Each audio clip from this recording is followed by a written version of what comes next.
নমস্কার সকলকে। আমি তনুশ্রী চক্রবর্তী।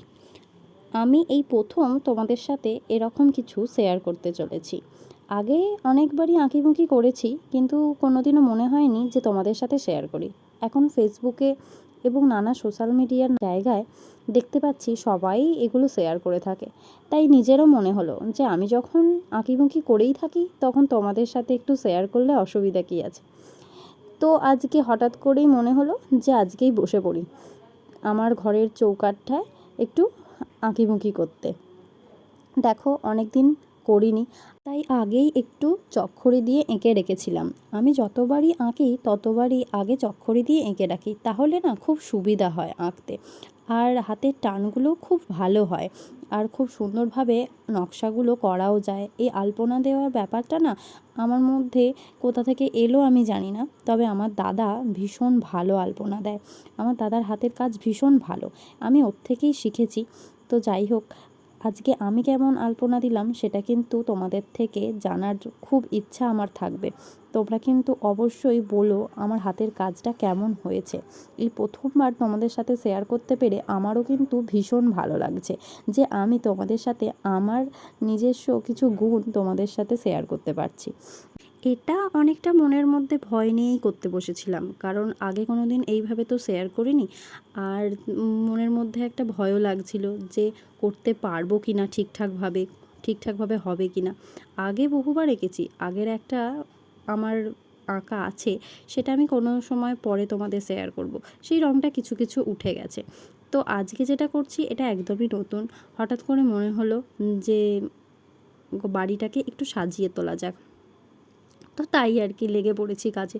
তবে হ্যাঁ, আমি আমার জীবনে কিন্তু যে আলপনাটা প্রথম দিয়েছিলাম সেটা কিন্তু অনেক বড় ছিল। অনেক বড় মানে অনেকটাই বড় মানে প্রায় বলা যেতে পারে অনেক বড়। সেটা কোনো সময় আমি দেখাবো। সেটা ছিল আমার বাবার বাড়িতে, আমার বিয়ের আগে। যখন আমার বিয়ে ঠিক হয় তখন আমি ভেবেছিলাম যে আমার বাবার বাড়িটা আমি ভীষণ সুন্দর করে আমার নিজের হাতের আলপনা দিয়ে সাজাবো।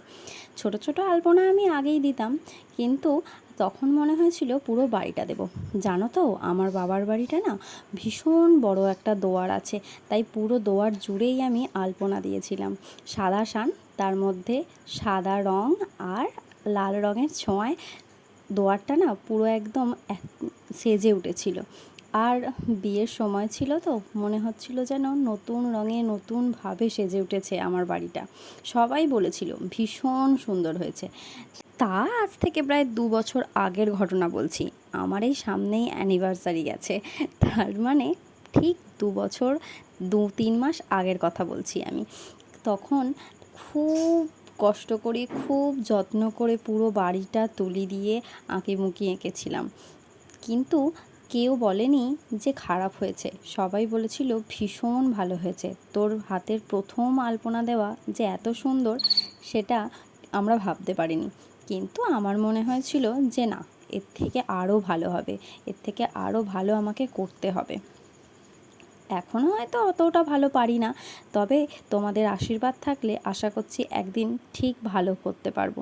তোমরা সকলে আশীর্বাদ করো যেন এইভাবে আস্তে আস্তে একদিন খুব সুন্দর আলপনা দিয়ে উঠতে পারি।